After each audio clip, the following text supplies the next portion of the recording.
Salutations and greetings, world. This is Cool Cat with Get Right Media coming live at you with our first of many reviews. We are reviewing the DJI Spark, and is it worth it in 2020 today?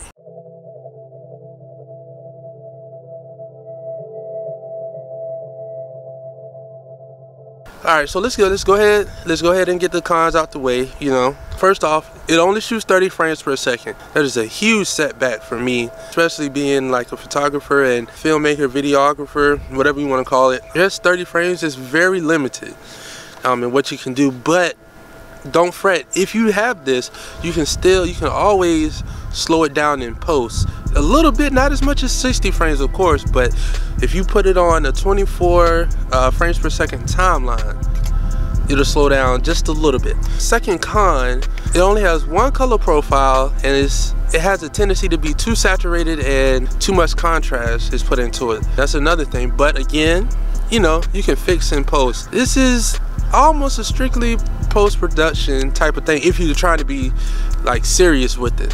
One last thing for the cons, you have to be very careful. Like, always check the wind before you fly. Granted, I was on a mountain when I did it, but that thing, the wind just carried this thing away. Luckily I found it, thank God. I'm talking about, I was like on 4% on my phone using the Find My Drone app. I almost gave up, but I'm glad I did not, because here we are today, and I would not have done this video if I would have gave up. So now that we got the cons out the way, let's go ahead and get into the pros.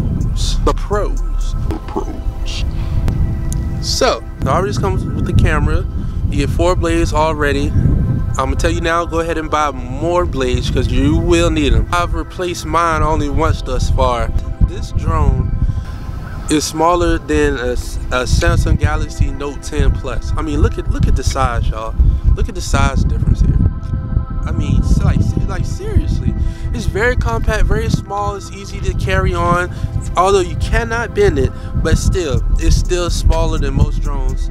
Yes, I know about the new one that just came out, but we're not talking about that right now. We're not talking about the Mavic Mini. We're not talking about that. We're talking about the Spark. You can also charge your battery while it's inside the drone.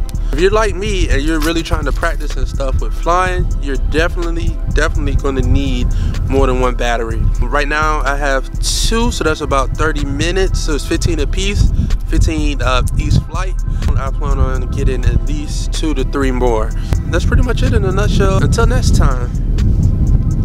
Oh, you probably want to see the drone footage, don't you? Alright, here we go.